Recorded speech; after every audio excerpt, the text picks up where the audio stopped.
Hello and welcome to another episode of the DTF Podcast. Hey, I got a bone to pick. Guys, I am so fired up. Sleep deprived and all. I'm happy to be here. You probably cut up your hot dog. You don't need it on a bun.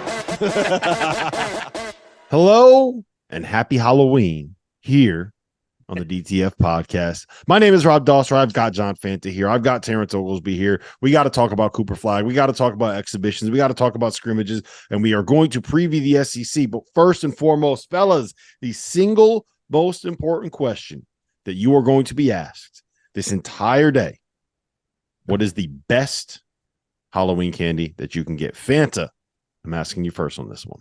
I need your power rankings, man. Reese's peanut butter cups all the way. Bingo. All the way. Absolutely number one, without question. Crunch Bar for me would be number two. Tootsie Rolls are three.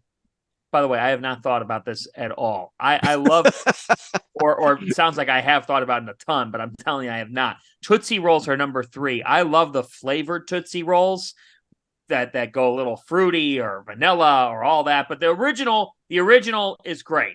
After that, you could throw a Kit Kat at me. You could throw bubble gum at me. You could throw all kinds of Skittles. I'm a sucker for great Skittles. Those are my Halloween candy power rankings. But that peanut butter cup in the orange and brown wrapper, the orange and yellow wrapper, cannot be compared.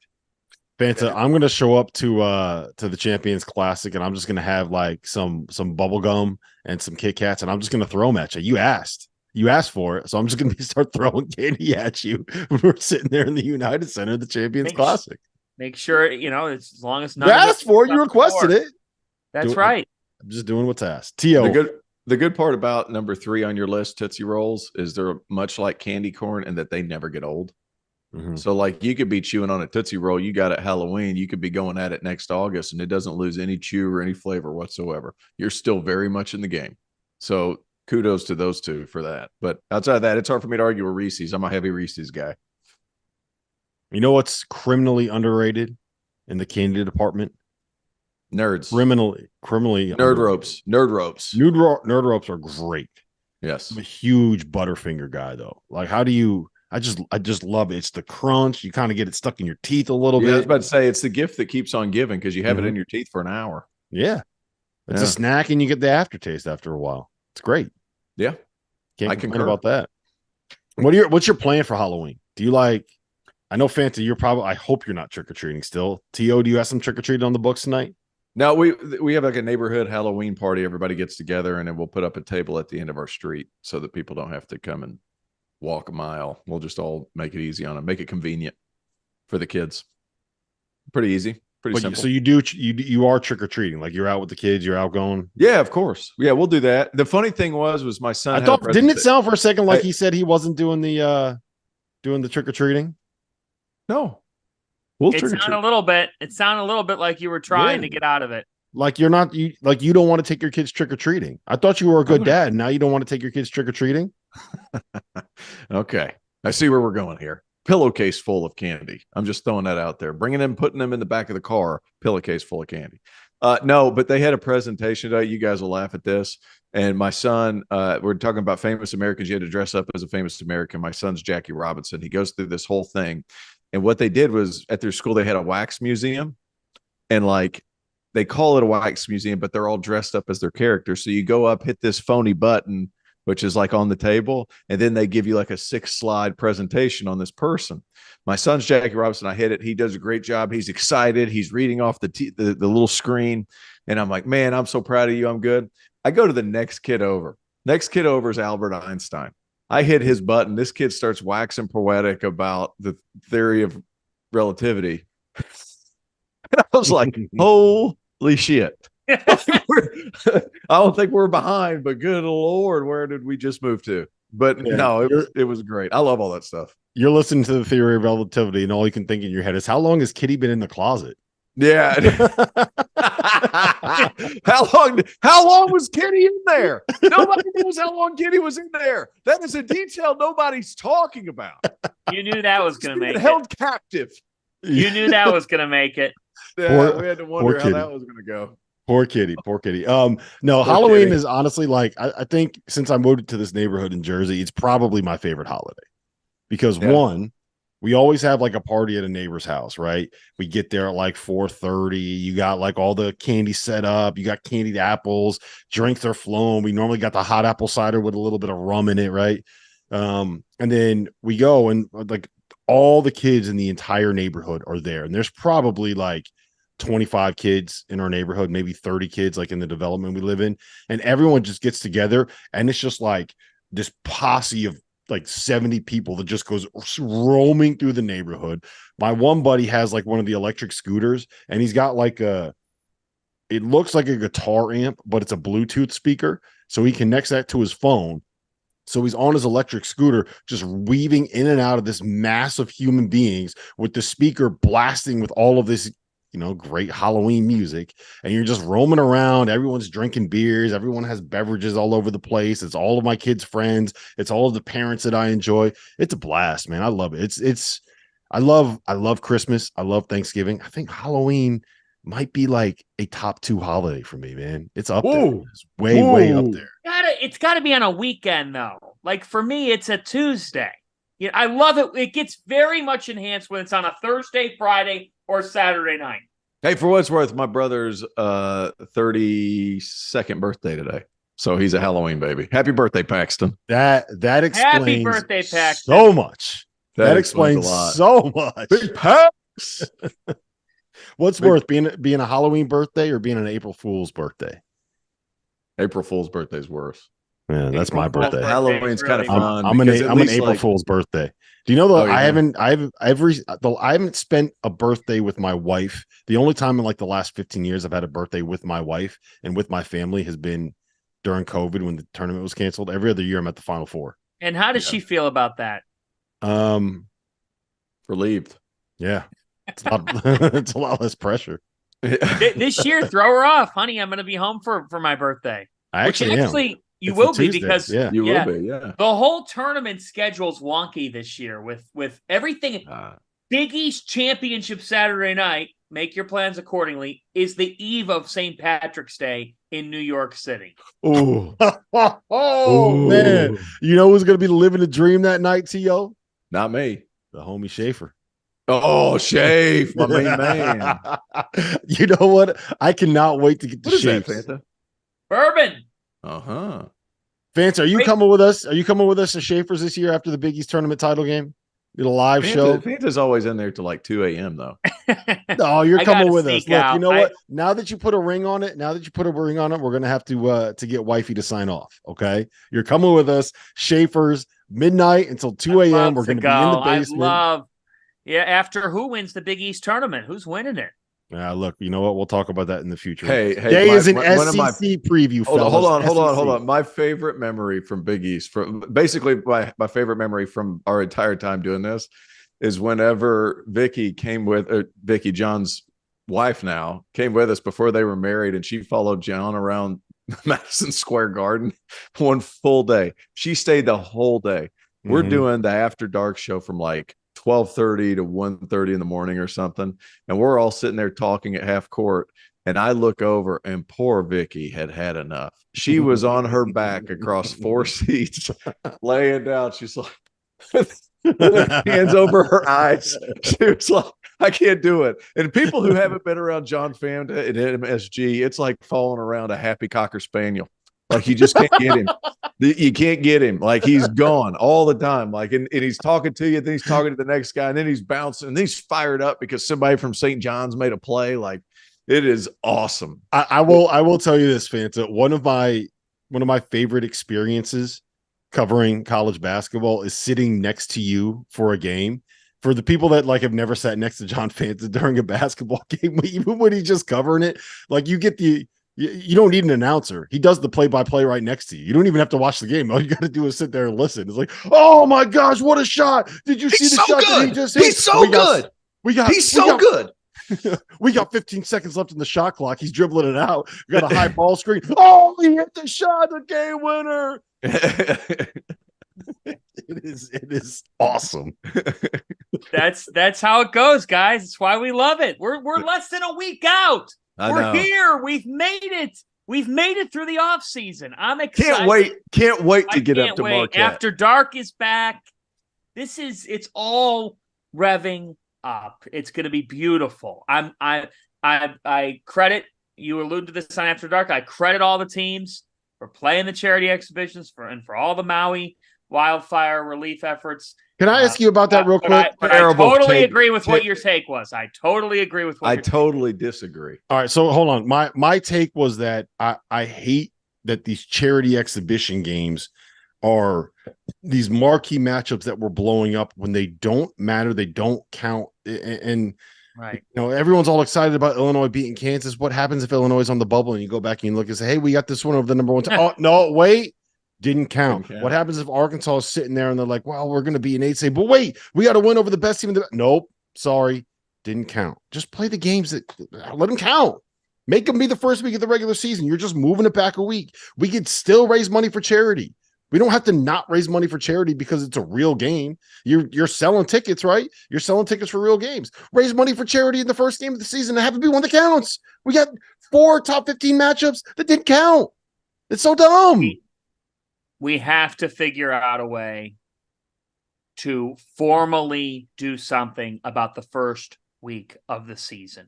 Mm-hmm. I read something yesterday that women's basketball is going to have more ranked versus ranked games in the first 48 hours of their season than men's basketball will have in the first week and a half. That's just not good enough. We've got to find a way, and it was close with the Big East and Big Ten in the Gavitt games of designing an opening week slate that would really cover that. But with the champions move back, we really RIP. All right. I mean, I hate it, but RIP. I get that the Big Ten has more games and they got a cluster to figure out this schedule.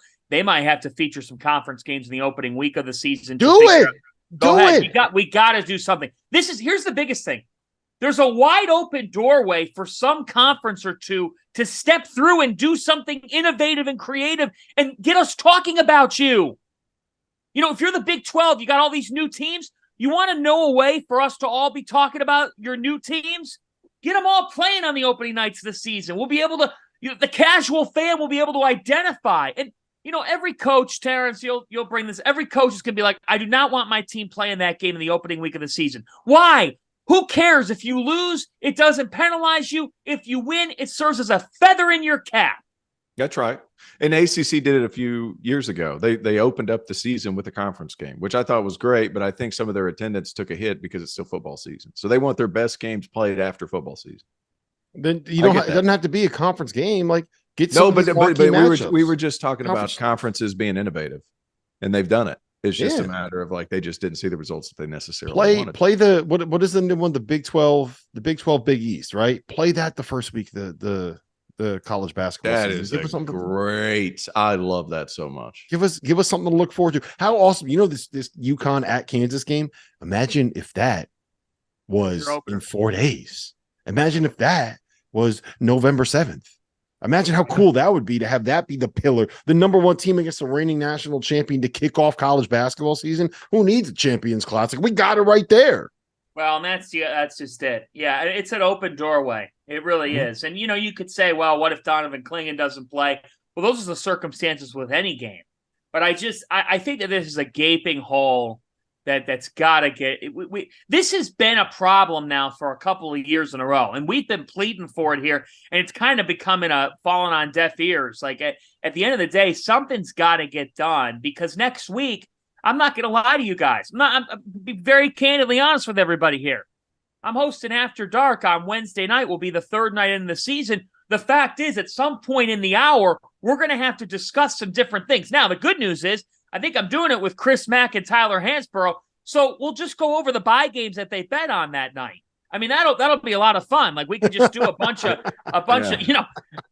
if Max got somebody by 34 points, did they cover or not? I don't know the answer to that question. Just, don't take Portland Bible or, one of those. That's the ask Mac's opinion on if Louisville could cover the spread against Middle Kentucky or Middle Southwestern. Yeah, Middle Kentucky, Southwestern State, or whoever the hell they just lost to.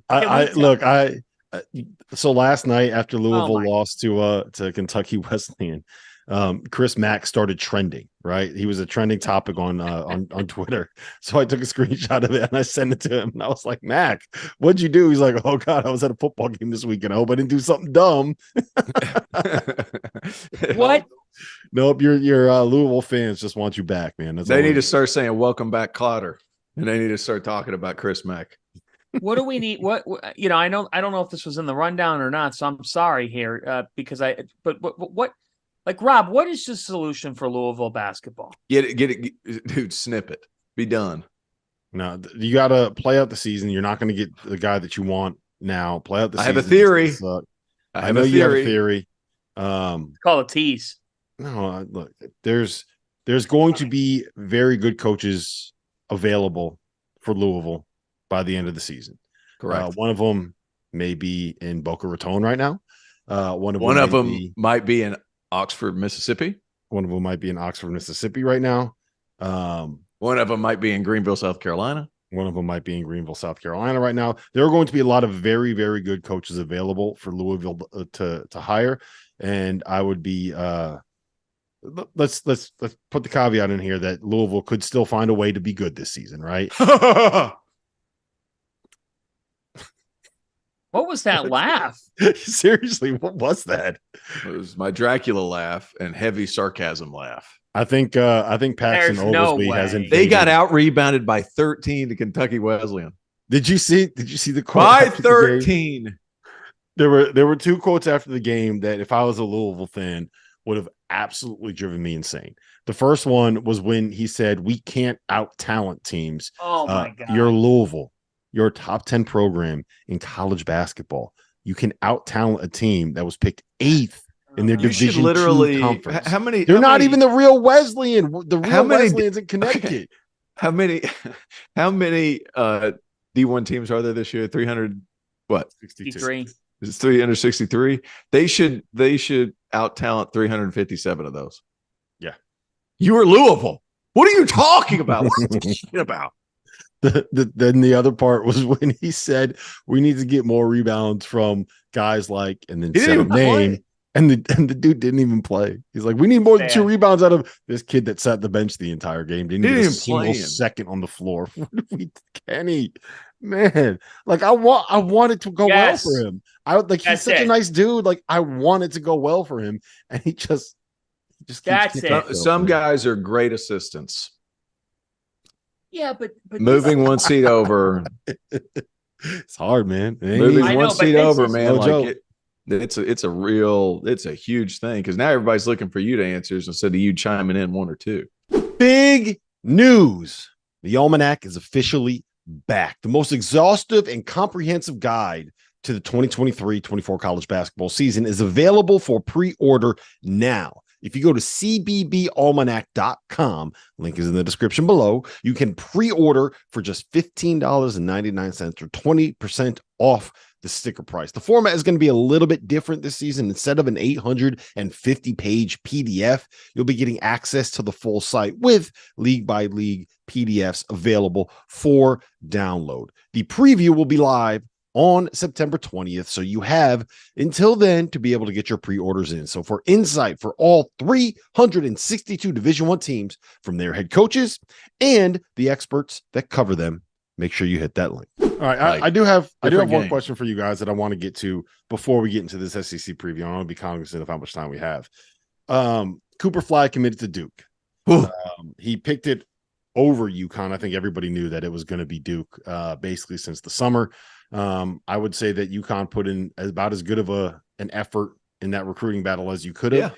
Yeah. And there was a legitimate time where there seemed to be a little bit of momentum trending towards UConn. Like after their visit, they had a puncher's chance, and then Duke obviously on the visit closed it. But my question to you is, so Jon Scheyer's recruiting, right? This is what he's done so far in 18 months as Coach K's successor.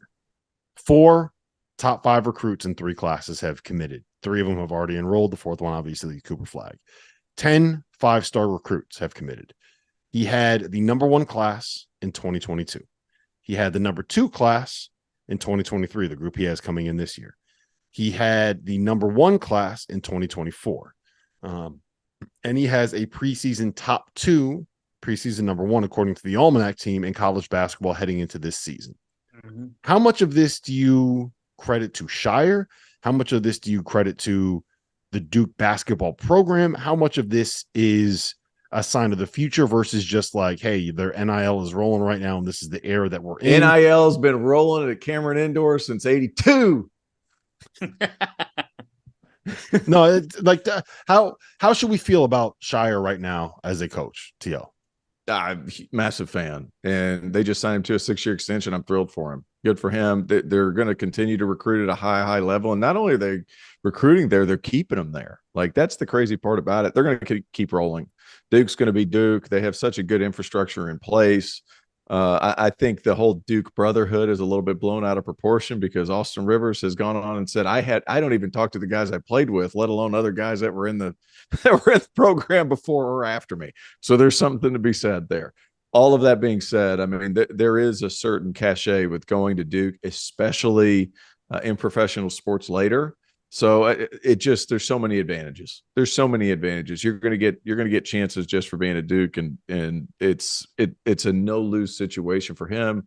It's going to continue rolling. And I just loved what I saw out of Jon Scheyer and his staff as the season progressed last year. They got better. And like, as a first year head coach, like, it's rare that you see a team get better incrementally. There are some lumps that come with being a first year head coach. Didn't seem to be the case. They only got better as the season progressed. Elaborate on that. Elaborate on that, because he adjusted. There were constant adjustments throughout the year. He tried different things, especially in the non-conference. Like, he tried to pressure a little bit. He tried some zone. He tried some different matchups. He tried putting different guys in different spots to kind of see where he's comfortable and what works for him. And as they hit middle of January, it was like, okay, now I found it. We're going to continue to climb. We're going to continue. And that is great news if you're a Duke fan. Great news. His ability to figure it out. Your figured outedness, I guess, would be a way to say it. He's just really John's sharp. We all know that. And it's just going to continue. Ben, I got a question for you, Owen. It's in a similar vein. I'm sure you saw Dan Hurley's quote yesterday after Cooper Flagg committed, where he more or less said, at UConn, we win national championships. At other programs, I don't think he named Duke specifically, but he kind of insinuated they win the social media battle. Jeff Goodman, can't stand him, but he had a great question that he put on Twitter yesterday. Dan Hurley, Jon Scheyer, 5 rounds in the octagon. Who's winning and why? Well, Dan Hurley's the Michael Myers of college basketball. I mean, if I saw him on a street late at night, or I saw him out in the backyard, I mean, I would try to lock the doors. I don't even think that would work. He is, he's got some Jack Nicholson in The Shining out in the deep winter of stores, when he's just sitting there trying to figure out his team. Remember the last scene of The Shining when they just show Nicholson and his face is frozen? That's kind of what I think of Danny in the heart of winter. I'll tell you what, I'm taking Hurley over just about anybody. I don't think he's losing a match in the octagon. You don't fight crazy, and look, no, you don't fight crazy. You don't. And Danny's a winning guy. The crazy's part of the winning. It's part of the whole formula. But I would not get in a war with him. Here's the thing: Dan was already an ultra confident, very aggressive, very sharp, razor sharp coach who fits UConn. First off, there's no one in 2023 that fits Connecticut basketball and their fan base and the program more than Dan Hurley fits UConn. When you're the UConn head coach, your fan base is bold, your program's bold. Guess what? When you've won 5 national championships since '99, you could be bold as you want to be. So that quote, I mean, do I want UConn to play Duke now? Of course I do. I want to see it play out. I actually think that, so I'm taking Hurley to answer your question. I think that is the only missing link by default, and it's not fair to when people are like, well, they won 27 games, but he was a first weekend exit coach last year. I want to see Jon Scheyer form that sharpness a little bit in March. Not cocky statements made at Dan Hurley. But I think that's what I'm most curious to see here this year next. If you asked me to pick one program to win the national championship over the next 2 years, I just got to get one title, I'd pick Duke over anybody. Because I just think all the pieces are aligning for them to do so. I think it's going to be this year.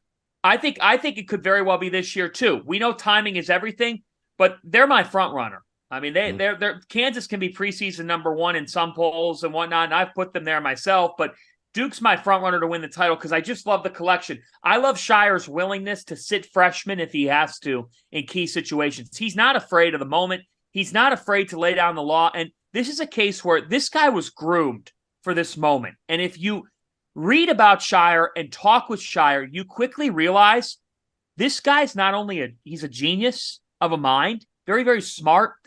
He is an ultra competitor. That guy hates losing more than he enjoys winning when you get to understand a little bit behind the mask. He is an ultra competitor. He will be the Duke head coach for the next 30 years. Yeah, you said that Dan Hurley is Michael Myers. Jon Scheyer is the dude from American Psycho, right? The serial killer that puts on like the really nice suit and looks young and is handsome and is charming and can go out there and can woo a room full of boosters. And you just know that, deep down he's trying to figure out ways that he can. Dan Hurley Sling Blade. Have you seen Sling Blade? Sling Blade. I haven't seen that. All right. So Billy Bob you Thornton. are on one today. Whatever Billy you have Bob for Thornton. breakfast, we need it. We need it every time we have. You need a side by side picture of Hurley when his glasses slide down to the end of his nose and he's looking down towards the end and his bottom jaw is like out. And then you need it beside Billy Bob Thornton and Sling Blade. And I don't know if you're looking him up. I'm going to tell him you said that, and you're going to wake up just when he morning. gets in that mode. Only when he gets in that mode. And tell him I'm saying it jokingly. Tell him I'm saying it jokingly. You're going to get home from trick or treating tonight, and you're going to look in your window, and you're going to see Hurley in a Michael. I'm going to see Hurley in a. All right. Oh man, you know who I'm talking about, John? Have you seen Sling Blade? I got to watch it tonight. Well, I got a lot to watch. I got a double dip tonight. Pitch Perfect and Sling Blade. There you go. We'll be on at the Fanta household. While you're waiting for the trick-or-treaters to come by. All right, let's get into this SEC conference preview. There's a lot to get to, man. I love Texas A&M. I'm very curious you're taking Tennessee, T.O. Alabama, Arkansas. I think Florida and Auburn are teams no one's talking about enough. Chris Beard at Ole Miss is a fascinating conversation depending on, which transfers are able to get eligible. But I think we have to start with Kentucky. T.O. The Wildcats, they're young. They have 8 freshmen in a league where all of these teams average 9 upperclassmen. They have 2 guys that are older than freshman or sophomore year, but they're talented, man. They got a lot of pieces. Some of them are injured. What do you make of the Wildcats? Yeah, they're still really talented, and I kind of like where Calipari is going back to where he's comfortable, getting the most talented freshmen, bringing them in, let them be them, and we'll just figure it out from there. And he's added some, not added, but he hung on to some older pieces. Antonio Reeves is a really good player, and then you add Trey Mitchell, who has been a part of some winning teams. I like that he's going back to freshmen because I think power is going to eventually slide back to freshmen after these COVID years are done. That all being said, COVID years aren't done, and they're playing against 23 and 24-year-olds. I still think Kentucky's a top 20 team. I think they're going to win a lot of games, and I think these guys fit what Calipari likes to do much better than what the guys over the last couple of years have been able to do. And what do I mean when I say that? Transfers were great in a system. Freshmen, you get a bunch of guys who can attack off the bounce, and then his offense works. So I'm excited to see. I think they're going to be good.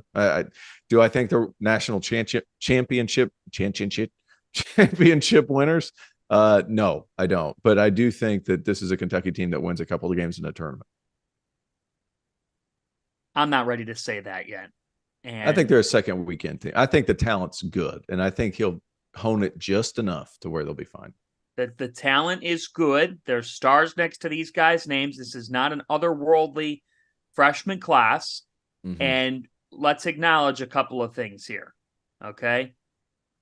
Trey Mitchell was a quality pickup, but Trey Mitchell is on his fourth school in as many years. Right. All right. Sometimes there's a reason for that. Antonio Reeves is a good player. He's a good player. Having him back is a good thing for a team that I had a lot of concerns about with their perimeter shooting. I'm not worried about the ability of DJ Wagner and Robert Dillingham being able to coexist and figure things out. I'm more worried about who's going to be the point guard, the one, late in situations, initiating the offense, making plays for others, getting stuff done for this team, and being productive and efficient and avoiding turnovers. You've got to have high-level point guard play in the SEC. Mm-hmm. And that's just it. For me, Kentucky's a good team. The reason why I'm not sitting here, the reason why I didn't rank them in the preseason is because I have far more unknowns with this team than I have knowns with them. The other reason is Aaron Bradshaw's injury, while I think we're going to see him on the floor and play a significant role, like, do I have concerns about that? Hell yeah, I do, because for freshmen, I want to see a preseason. I want to see you have weeks, months to train with your teammates to get ready for the season. And Cal was very, very high on him. So I could go down the list of different areas that I've got concerns. I love Justin Edwards. I think he's going to be fantastic for the Wildcats. I really do. I think Edwards could end up being their best player. But to me today, T.O., I'm not saying that I can't see them getting to a Sweet 16. The part of the reason why I'm voting no on that and pushing back on that is because of the Princetons of the world, the St. Peters of the world, combined with older teams winning in March. It's really hard to be one of the final 16 in college basketball nowadays. It's a lot harder now than it was before. And the fact is, Kentucky now competes in a league of great, not good, great coaching. Even the programs that have been bad, right? Chris Jans and Mississippi State, not a pushover. They're good. Missouri, no longer a pushover. Ole Miss, no longer a pushover. You got to find wins. You don't have teaching moments in the SEC for your freshmen. That league's a bear. Kentucky could finish sixth in that conference. Would I be surprised? Would you be surprised if they finished fifth or sixth in their own league? Fourth, fifth, or sixth? I picked them sixth in the Almanac. And I'll say this. I think in an ideal world, you would see a year that is similar to what Duke did last season, right? They took some lumps early. They figured things out around January and February. They got things going towards March, and they were a 5 seed that everybody thought had a chance to make a real run in the NCAA tournament. And they just ran into a Tennessee team that was too big and too physical and too tough for them. I think that could be similar to what Kentucky season could be, but that's pending a couple things. One, you got to get like one of Aaron Bradshaw, Ugonna Onyeso, or Big Z to the point that they can play, right? Or two, John Calipari's got to figure out a way that he can be effective playing small ball with multiple handlers, a 4-man that's going to be a stretch guy, maybe even Trey Mitchell at the 5, right? And I don't know if those two things will necessarily happen. Here's the other. Big Z is good. Yeah, he's good. Is he going to play? Is he going to be eligible? Like there's real concerns about whether or not that'll happen. My guess is that he probably will, and they'll just ding him a couple games. But I think that that's another question. It's just a question mark that you have, right? Yeah. Here's my other concern. With Duke last season, when they took their lumps early, there was not enough of a culture. There was enough leadership in that locker room that they did not fragment, and they stayed together and they kept pushing. And Derek Lively understood why he was coming off the bench and averaging 5 points a game. And Dariq Whitehead understood, like, okay, I was the number one player in the class, but I'm going to come in here and I'm not necessarily going to be the number one player on this roster, right? They were able to kind of stay together instead of falling apart when they took some of their losses. Do you trust John Calipari to be able to keep that roster of guys together? I think it's going to be a little bit more difficult. So if everything comes together like I can see this team getting to a Final Four. They have the talent and the ability to be able to do it if everyone stays healthy, if Big Z gets eligible, and they're able to make it through a rough November and December. I can see it too. I can also see them like not making the NCAA tournament because they just can't get the injuries right. Cal can't figure out how to play small modern basketball, and the freshmen looked like freshmen the whole year. Like, it just the range of outcomes is just so wide with this Kentucky team that literally anything can happen. Now I would not be surprised. And they hired John Welch to help with the offense and the design of it and all of that. My thing with that is, don't you think that they would have done something before now to realize that they had to make a change? And maybe Cal's stubbornness is a thing. I mean, not maybe, it is a thing, and he wants to prove a point with how he plays. Look, the personnel line, Terrence, you brought this up, that he got back to where he's been most successful. Does the personnel align for them to be successful if all the pieces come into place? Yes. It's not a revelation, though, that Kentucky has talent. I mean, come on. They've had talent for years. They've had talent for years. The antithesis of Kenny Payne's quote. Okay? They can out-talent you on any given night.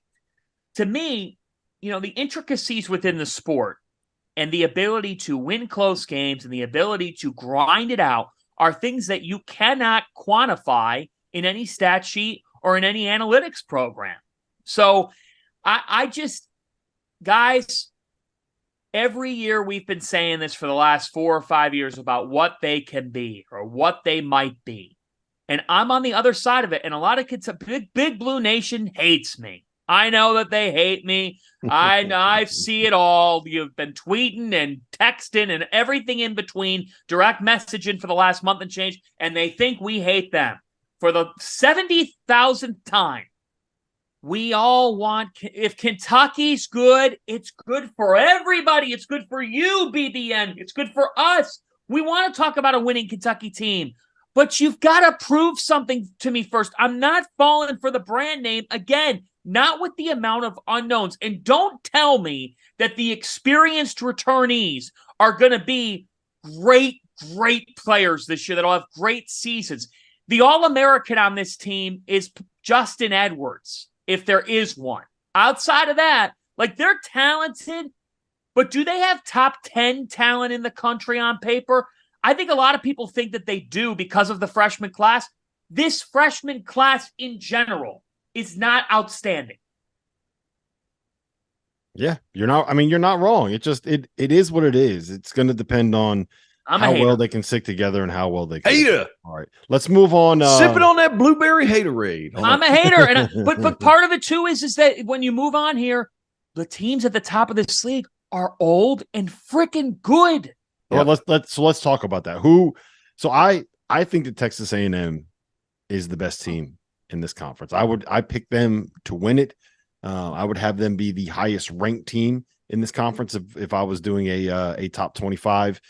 Look, Wade Taylor is an absolute stud. Buzz Williams, if you look at what he's done in his past, he always has good point guards. Always good point guards. And they just got the build of a tough, physical Buzz Williams team. Tyrese Radford screams Buzz Williams. Manny Obaseki screams Buzz Williams. They can play Henry Coleman and Julius Marble together. Floor spacing be damned. The two kids that they brought in, the Eli Lawrence and Jace Carter, are scores that just fit what he wants if he wants to be able to play a more spaced out line. They're old, they're tough, they're physical. They're not going to play a single guy in their rotation that is an underclassman. They're very, very, very good, T.O. Yeah, they are. And to go along, they just fit him so well. He has a certain type of dude, and every one of them fit it to a T. I like the roster construction for him. I think Henry Coleman, who was at Duke to start his career, great young man for all intents and purposes, everything I've heard about him. But he just fits what Buzz likes. They're tough. They have some scoring. And if he has an elite point guard, he makes it easier on everybody else. And Buzz does a terrific job of putting those guys in spots. So I've told this story a billion times, but whenever he was at Virginia Tech and you got to see them up close, they could be getting beat by 15 and those guys are still sprinting to spots, even when you're running the clock out. Like his toughness with his team, the kind of kids that he recruits, I don't think they win the league, but I do think that they'll be up towards the top. All right, it's time to talk about Vaulted. Vaulted is an app that allows you to participate in daily cash prize pools without an entry fee. It's the place to store your own bold predictions forever. And by using the Vaulted Challenge feature, you can prove you're smarter than your friends. So go download the Vaulted app, give it a try for free. Vaulted is spelled VLTED, and it is the app to challenge your friends, store your predictions, and join daily cash prize pools without any entry fee. Download Vaulted today. John, you were talking about this a little bit before the show started. You love Arkansas. I don't think Arkansas is winning the SEC this year. You think Arkansas can win the SEC this year. I'm putting 5 units on it, man. Why do you accept my challenge that Arkansas will not win the SEC? I say, let's make it 10. Let's make it 20. I mean, I think this Arkansas team is supremely undervalued, man. I think we never really got a chance to see them at full strength last year before Trayvon Brazile went down. And of course they were young, but they go out in the transfer portal. They add Khalif Battle, who I think is going to be a really good player in the SEC. Obviously Chandler Lawson in the transfer portal, and bringing back Trayvon Brazile for that sophomore season. I love this team. I think they're going to have the length, the athleticism. I think in terms of the rest of the SEC, we're going to go crazy on Tennessee because they finally have a player that can dunk. I mean, what are we doing here? I think there's a lot of teams in the SEC that I don't buy, Kentucky being one of them, too young. It's not the way you win in college basketball anymore. So I like Musselman. I think they're in a great position here with what they're bringing back and adding, getting older, getting better. Give me the Razorbacks, baby. Let's go. Woo pig. Challenge accepted. I like Arkansas to win the league. And I'm not saying that because they beat Purdue in an exhibition game. However, I like the combination of depth with balance in that I don't think that they're going to have to rely on any one guy to be great on a given night to win a lot of games. You talking about Arkansas or Texas A&M? I'm talking about Arkansas. Okay. I mean, Arkansas is going to they can ride Trayvon Brazile. They could ride L. Ellis for a little bit. Devo Davis had 2 points in the exhibition win over Purdue, and Arkansas scored 81 in the game.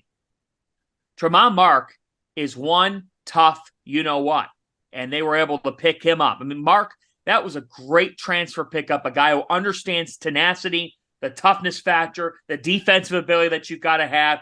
You know, Muss and Kelvin Sampson are cut from the same cloth with how hard their teams play, and that was a great pickup there of Tremont Mark.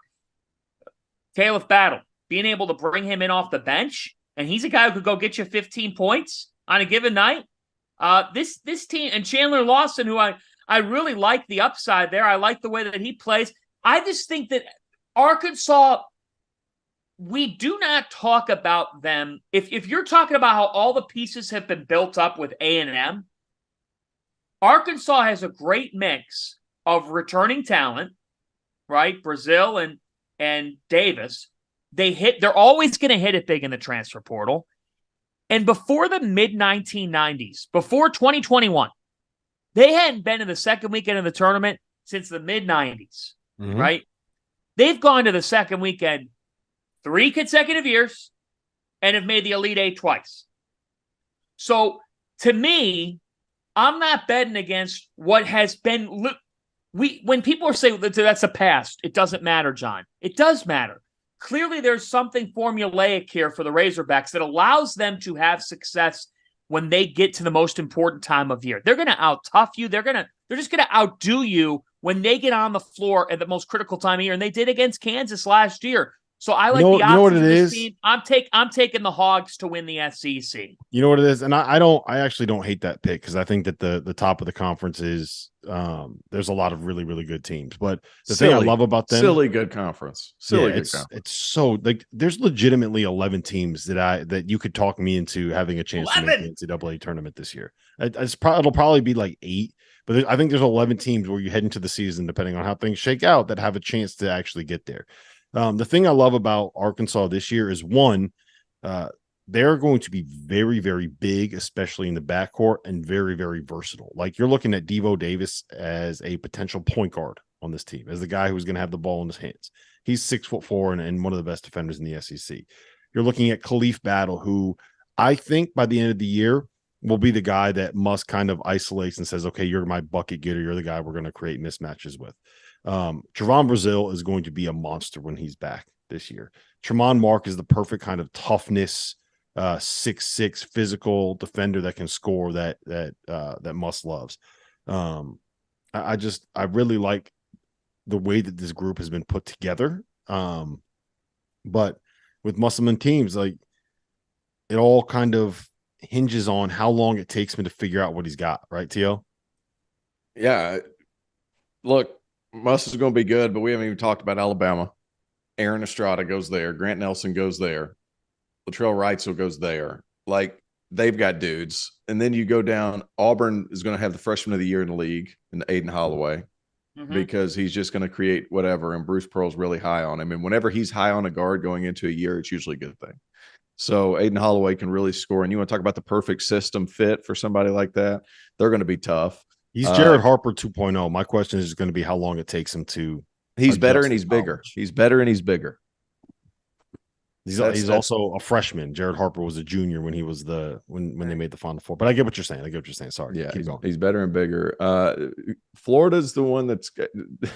I'm a little. I kind of want to like him, but then is it really going to be a thing? Will Richard played really well in their exhibition. I love the Micah Handlockton. He was on the team with Julian Phillips that I coached a few years ago. Like, long, can block shots, can board. They've got a lot of really good players. Georgia will be better. Georgia's recruiting at a high level. I don't know if you guys have woken up to that yet, but Georgia's recruiting at a high level. Yeah. Here's your hot take. Ole Miss will finish in the top 3 of that league. Nobody's talking about this team from Oxford. Oh, it's all going to depend. Like, I'm with you on Ole Miss if they get good news on Brandon Murray and if they get good news on Musa Cisse. Like, that's my only thing. Give me Ole Miss top 3. Top 3. And Beard hightails it out to Louisville next year. I mean, look, Fanta. Think about it like this. All right, Matthew Morrell is good enough to be, and I'm with. Trust me, Tio, I am with you on this. Matthew Morrell is good enough to be a first-team All-SEC guy. Brandon Murray is a stud that will be a secondary piece on this group. Jamin Brakefield is that kind of like stretchish 4, skilled 4, that playmaking 4 that Beard loves. Musa Cisse and Jamarian Sharp are the 2 guys I think are going to have to. They're the 2 best shot blockers in college basketball. Yes. Yeah. And then I love Sharp. We haven't even talked about Alan Flanagan, dude. Like, Alan Flanagan, who was really good, 2-3 years ago? And then he tore his Achilles, and then he didn't have a chance to get fully healthy last year at Auburn. And now I guess he is healthy. Like, Matthew Morrell, Brandon Murray, Alan Flanagan, Jamin Brakefield, like, that is as good of a 2 through 4 as you're going to find anywhere in college basketball. But again, like, it's all it's who's going to get eligible. Like, Brandon Murray and Musa Cisse are still waiting for their second transfer waivers to come through, and we haven't seen like those things come through at a very high clip, and that changes what the calculus is for me. So Fanta is mind blowing. How long can we just sit here and talk and have Fanta be Tennessee wins on camera? No, I think it is wrong whether the player's waiver gets accepted or denied. The waiting game is ridiculous. Yes.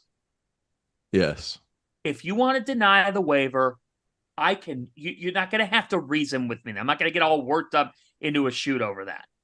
But I am going to get upset. I hate when it's opening day next week, and we're wondering if someone's going to be able to play because of a waiver. Yeah, it's crazy. This is like, what is this, a field trip permission slip for the kid to go to the zoo? I mean, geez, Oh man, we got to be. I'm sorry, my mind is blown with that. I hate that what about the other guys in the locker room? Okay. Your role's going to change if Musa Cisse is playing. Or if Brandon Murray's playing. 100%. So I hate it. My mind's blown there. I hate it too. If Ole Miss finishes in the top 3, remember, guys, somebody's going to have to finish 8th. Mm-hmm. Yep. You ready? Are you ready to hear my pick for regular season champs in the SEC? Yeah, I know you're going to pick because you're getting the song cued. We can't hear it, which is good, which means this is not going to get claimed on YouTube. Still can't hear it. Damn it. Just sing it. I thought I was going to have Sing it. it. I can give you a thumbs up. I can't play a song over the speakers. Just sing it for us. Sing it for us. I wish that I were on old Rocky Top. Down in the Tennessee hills. We're ready. I think Tennessee's going to win it. And here's the thing. They look good against Michigan State, but I'm going to say this nicely. Their problems didn't play. So it allowed other guys to get going. Vescovi and Ziegler didn't play. Elaborate on that. Like, why are you worried about them? Because you saw their offensive potential without those two guys on the floor, and Barnes loves those guys so much. Like, he loves them so much. He won't put them off the floor. He loves them so much. Is it that he loves them so much, or that this was an exhibition game that he was mic'd up in during and the guys were playing and they were looser? Whereas sometimes Barnes coach teams are so set in what they do that it becomes something that goes against them. Yep. No, I don't know. I just feel like he just trusts Vescovi so much. Don't you feel like their offense at times is just too square peg round hole? Whereas exactly. And he tries to slow it down. And there's some credence to where it's like, hey, your offensive pace has to match what you're trying to do defensively. There's validity there. That being said, I mean, I think they've got some shot makers this year. Jordan Gaines, a shot maker. He was at USC Upstate. He shot like stupid percentages. I understand the Big South. Dude, Dalton Knecht can play. Dalton Knecht can go. That dunk is not a surprise for anybody who watched any film whatsoever. Mm-hmm. Like, that dunk was not a surprise. He is a pro. And you know who else they got? We haven't really talked about him at all. Freddie DeLeon. That kid is like fine. Bucket.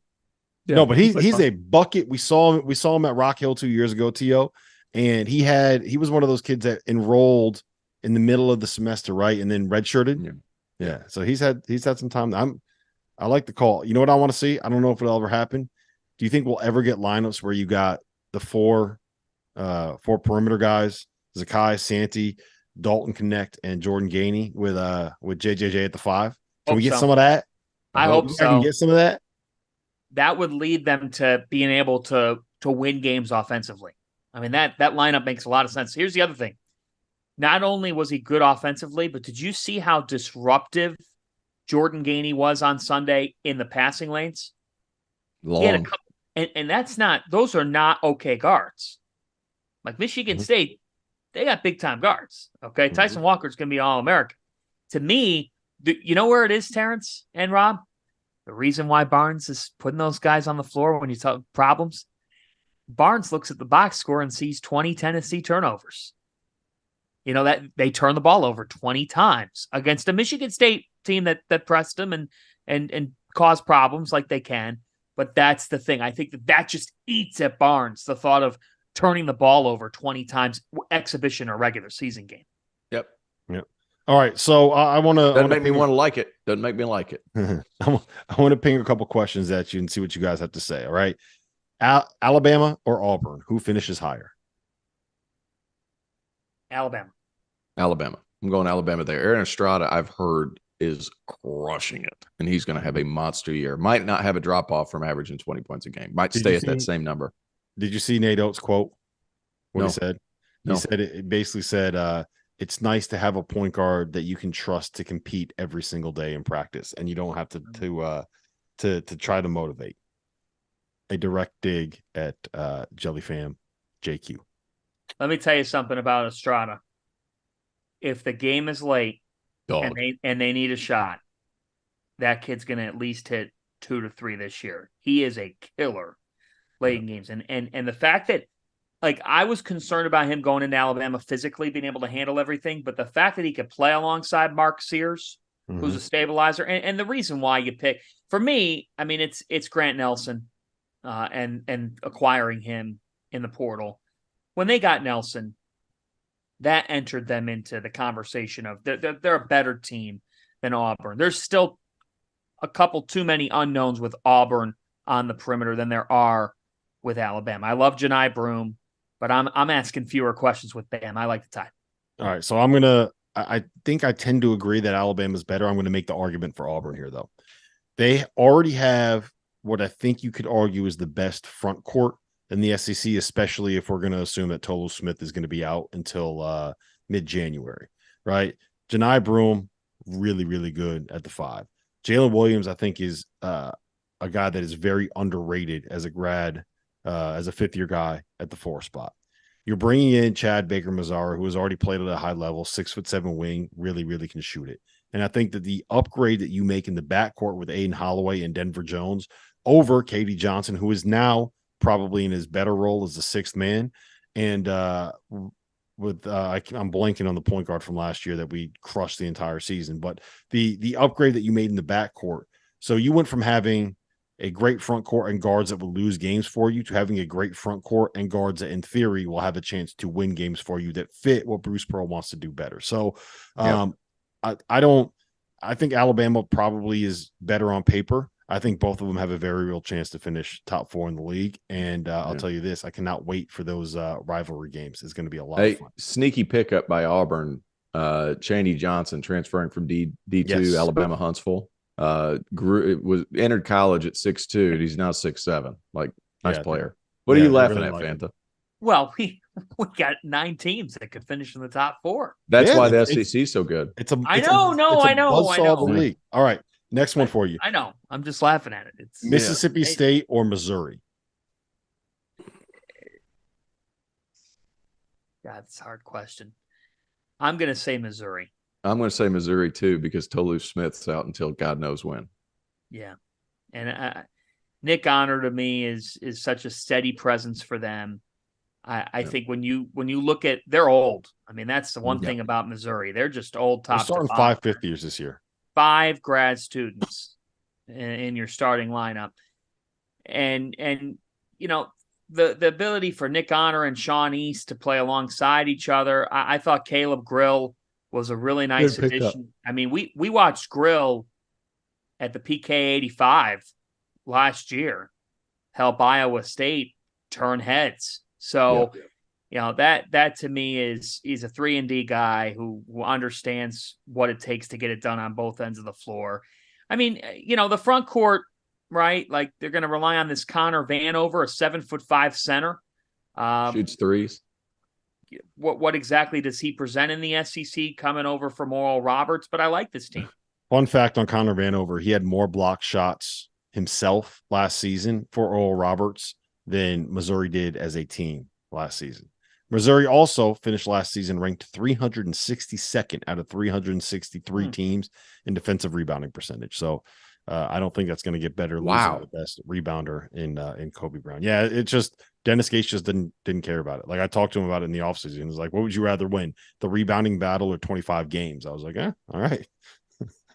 Fair enough. That's the way I wonder why they would get. I wonder why it was so bad. Were they so top heavy? Like what was? I wonder. Yeah, sorry. I think it's just the zone that they played was not something that focused and prioritized getting offensive rebounds. I will say this though, one of the more underrated transfer classes in college basketball. Caleb Grill, really good role player. John Tanji, really good player. Connor Vanover fits a role, 5-man block shot, spaces the floor. Tamar Bates from Indiana has got a chance to be really good, and Kurt Lewis was the JUCO player of the year last year that I think is going to come in to be effective. My question is if they have like a dude, a stud who is going to go out there and do what Kobe Brown did. As far as Mississippi State is concerned, veterans, love the backcourt. I think the combination of DJ Jeffries and Cam Matthews at the 3-4 spot is really dangerous. I like what they brought in terms of Andrew Taylor, the kid from Marshall, Josh Hubbard, a freshman that scored 4,000 points in high school coming in. Good player. And they got a kid named Trey Fort that is a JUCO transfer that shot like 40-something% from 3 in 2 years at JUCO. So I think Chris Jans went out there. They were the worst 3-point shooting team in college basketball last season, 363rd. And they went out and they added some shooters, but none of that's going to matter if you're 15-10. Drew Timme of the SEC is not going to be able to be available. Last thing I got for you guys, Florida. For the Almanac, we had them as a team ranked in the preseason top 25. The AP poll, they had exactly 2 votes. So out of the 64 people that vote in the AP poll, only 2 other people had them in the top 25, and both of them had them 25th. Who's going to be right? Who's more likely to be right? The people that have them ranked in the top 25, or the people like Florida? The other side, not being in the top 25, has a better shot of being correct, in my opinion.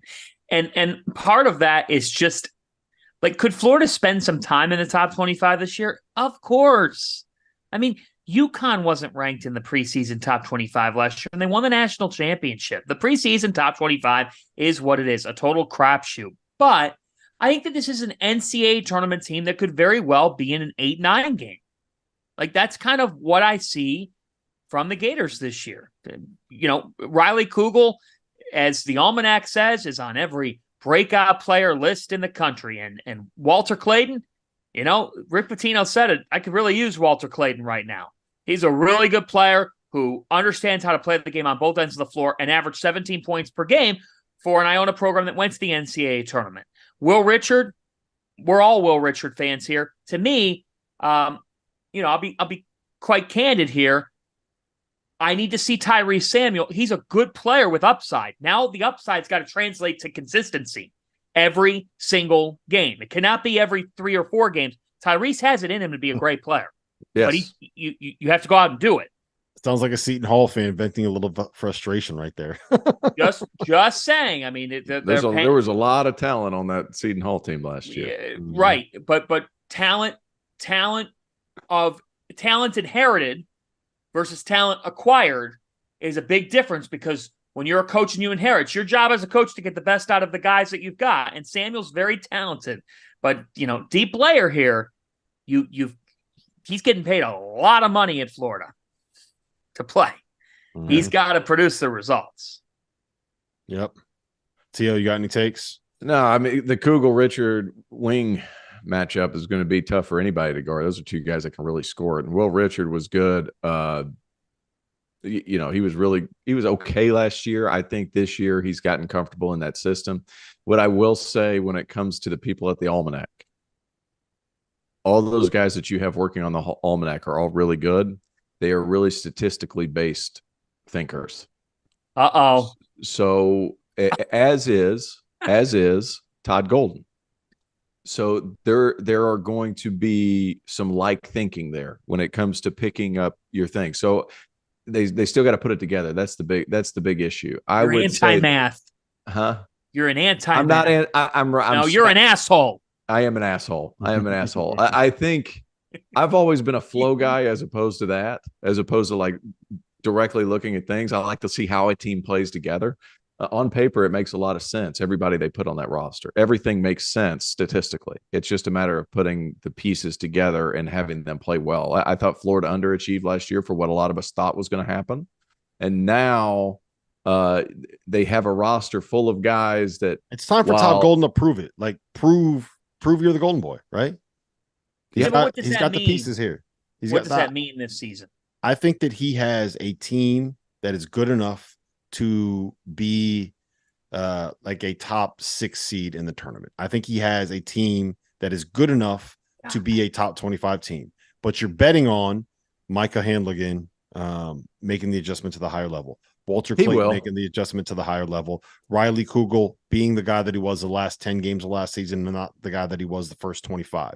Will Richard being the guy that we thought he was when he transferred in from Belmont and not the guy that he was for most of last season. Tyrese Samuel being more than what we've seen him be for 4 years, right? Like you're betting on a lot of things being one of the better case scenarios, but it's not, there's not always a guarantee. That they didn't have a winning season last year. I know there's a lot of turnover, but like there's talent there for sure. It's just a matter of putting it all together. Yep, for sure. Listen, this has been fun. Did you read the chat? I did not read the chat. What do you got? Okay, so I have one question before the season starts. Okay. Not a funny question. A real question. We've done all these conference previews, and it gets me thinking because you're talking about Florida and their potential. You're talking about Auburn and their potential. You're talking about Alabama. Like, there's no question. The SEC is the conference of upside, where it just means more. We've done all these conference previews. Let's settle the debate. That's such a good way to describe the SEC. How would you rank Give me your top 5 conferences in this sport this year. I will go 6. Yeah, top we got to six. go. Okay. We got through all the big ones. We'll rank them. I'm going to say that the Big 12 will be the best league in college basketball this year, slightly edging out the Big East. I think that the SEC is a close third, but a close third. I would have the Big 10 slotted in 4th, slightly above the ACC. Oh. And then I would have the Mountain West coming in at number 6. Oh, you've really killed off the Pac-12. I think the top 5 in the Mountain West is Really good. Can't really, wait. really Mountain good. West, baby. I'm flying out. I'm flying out. Fanta, like I think this is a year where we could legitimately see 5 teams from the Mountain West get a bid. Like I don't think that is a hot. You like that? It's a little bit of a hot take, but it's not a scalding take. It's like a it's like you left your coffee out for 10 minutes and you come back to sip it take. Well, the way that the rationale works there perfectly. It would be like, what was it, 2014, the Atlantic 10, when they were able to collect all those bids. You have to sit there and say, okay, after the top 2 in the Big 10, is the middle of the Big 10 a little bit more bubbly than it has been because of the unknowns in that league? Like the past couple of years, all the Big 10's done is eaten up bids. They've eaten up 9 bids. They could do it again. But I think that's all. Like if a Mountain West gets 5, does the Big 10 have 2 fewer? Does the SEC have 1 fewer? Does it? But is the ACC 5th? No, you know what? Now that I think about Terrence? it, I would slot him 4th. I would have him above the Big 10 now that I'm thinking about what I just said. Now I would probably have them above the Big 10. But yeah, sorry. Go ahead, Tio. Big 12 first.